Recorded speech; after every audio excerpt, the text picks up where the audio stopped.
Enjoying yourself? And it's not the big hose. Not the big hose. Nice. I don't think it might be leaking too, but No, won't be. spraying anyways.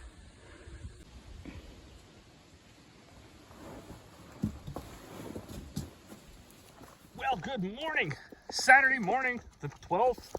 It was like -5 this morning, so actually a little bit chilly, but anyways, is what it is. Finally got the rain to stay away for a few days. Things are starting to dry up a little bit. I'm gonna walk over here, fire up this tractor because Grandma's on her way out. She's gonna go anhydrous with Emmy a little bit right out here, just at home behind the trees here. It's nice to get a little bit of fall tillage done if a guy can. Speed things up or whatever in the spring, right? Takes a little bit of pressure off. So we're hoping to do about 900 acres. If we get there, great. And if we don't, well, who cares? Because we're not working at it too hard. We're just taking our time.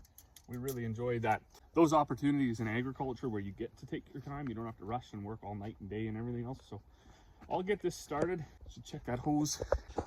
So that hose under here, this one that loops around, that was the one that rubbed through the other day, made a big heck of a mess. Changed that for her, and well, now she doesn't have anything leaking. So we'll start this up and get the heater rolling for her. Get the GPS on, see if it even starts. Probably use the grid heater, I guess. Yeah, look at that, That's how cold it is. There's Grandma right there. All right, well, unfortunately, old Blue did not start. Of course, I'm not actually shocked about it because I knew the batteries were getting weak. I just don't want to buy a new set of batteries. We're only going to run this probably for another 5 or 6 days, and then it's going to get parked all winter. So I'll just buy a new set of batteries in the spring. That way I don't have to worry if they're losing life, longevity over the winter, because the batteries these days are really poor quality.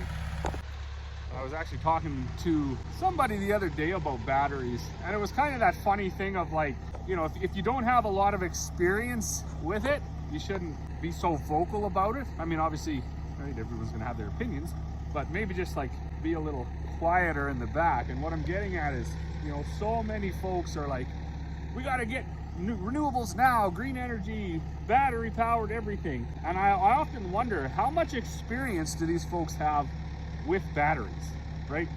Now, if you're the kind of individual that wakes up, you go down 28 floors, you walk over, you get on the subway, you go to work, you go up another 15 floors, you work, you get off work, you go down 15 floors, back on the subway or walk or whatever. I get it.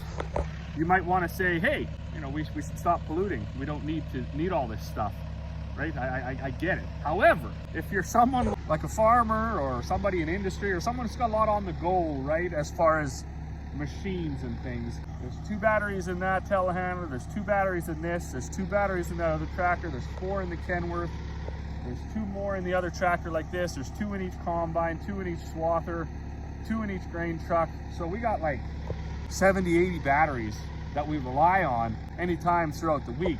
And when you see with your own eyes how unreliable that this stuff is at this point, I'm not saying we can't get there, it's just right now, if you shifted the whole entire world onto this idea, it would grind to a halt. Every single day, every person would be out looking for booster cables, they'd be replacing batteries.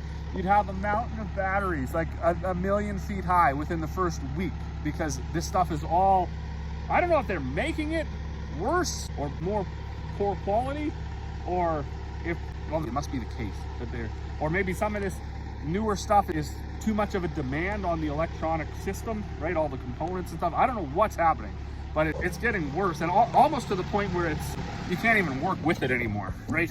So much of your day is just trying to get this stuff going, and you're losing out on a lot of production.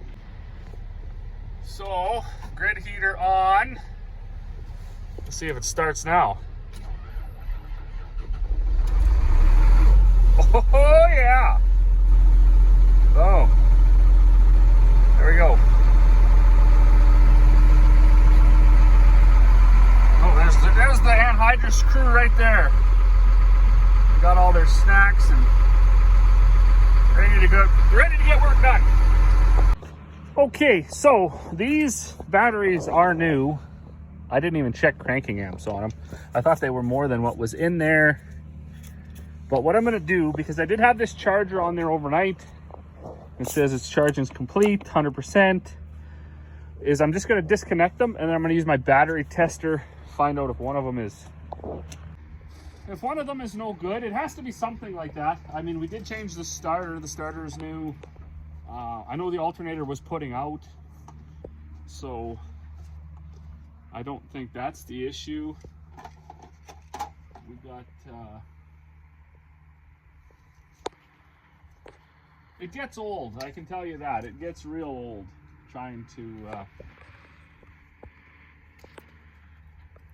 keep all this stuff going. I didn't get much footage done today, but we did, we bagged up 100 or so bags of chicken feed. And then I just got that order ready for a gentleman that wants to come tomorrow and pick it up. Some hollering in the house. Things for us didn't go like 100%. We did get that, I got the freezer cleaned out. So it's in the shop drying off. Tomorrow we'll plug it in, see if it's finished or what the scoop is there. Got a tire for this 24-inch mill that we just picked up yesterday. Actually went and got it. So we got to do a little bit of work to it. Hopefully that'll speed up things for me. And then mother was out anhydrous.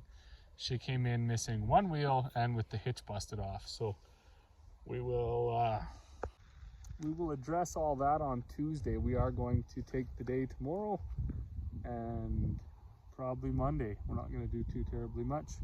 We have been flat out this last week and everybody's kind of getting tired. I am caught up on bags, but 2, which I'll make on Tuesday. Not a big deal. That blue auger still, so everything's broke, right? We're in various stages of being broke. The freezer don't work, that blue auger's broke, now the tractor's broke.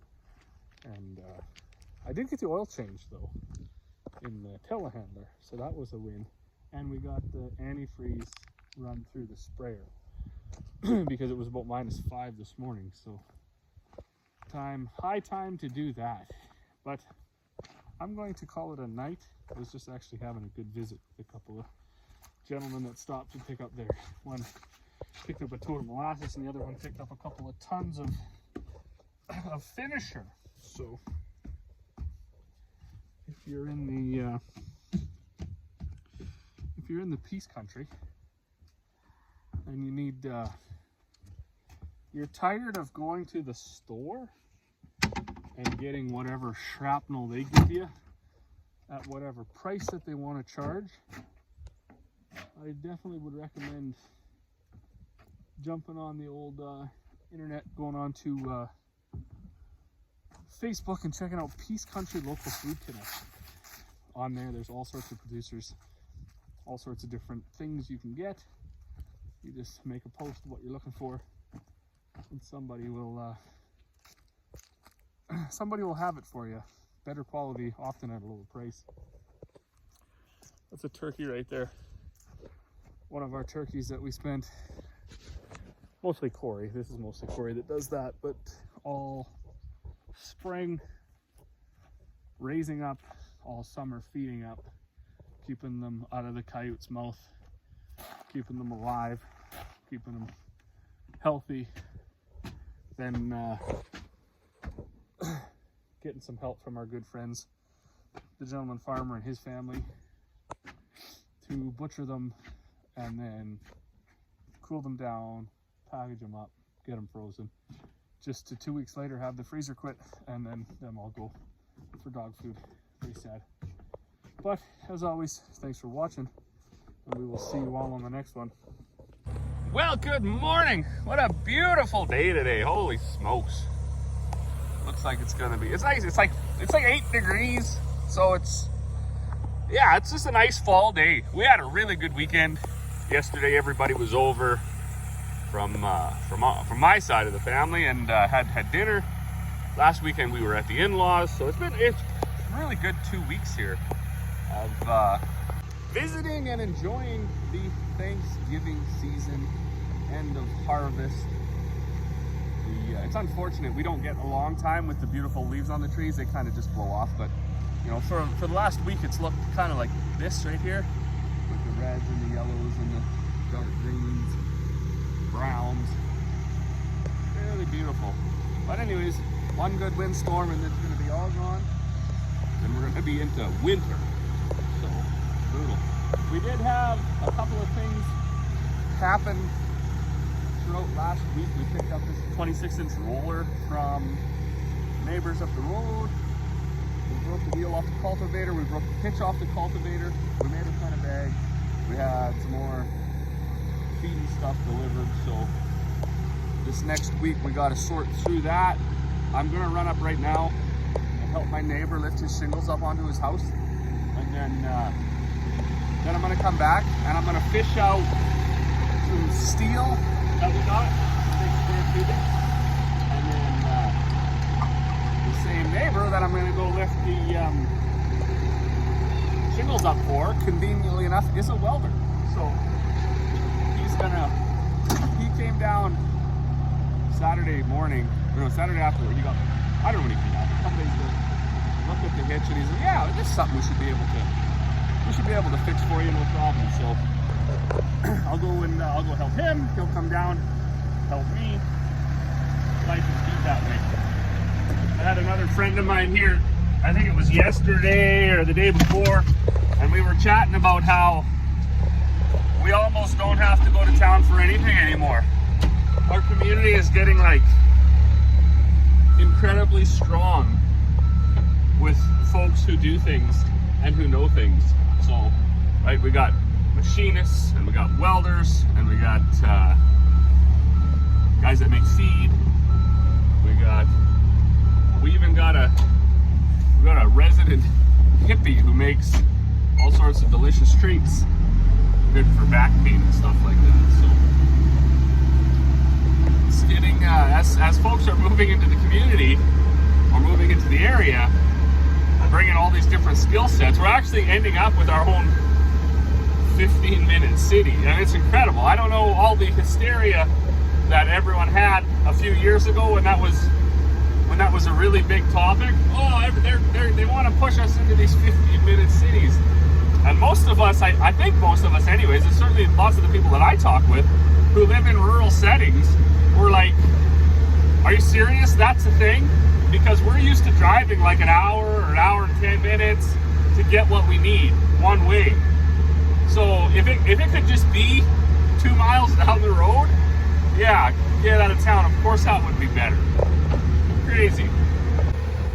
We also got the skate shack. We gotta get that leveled up and set on top of that cone. That cone is where the water comes out of the lawn. There's a water pipe there. So, and then our plan this year is actually to flood the whole entire lawn. It's not very level, so it's gonna take some time, but we gotta wait for it to get a little cooler, obviously. It'd be nice if there was a snow too. Then you pack the snow down. Pack the snow down instead of laying a tarp. I laid a tarp one year and it wasn't the best way. Like the ice was better, but to try to clean the tarp up in the spring, it was just a nightmare.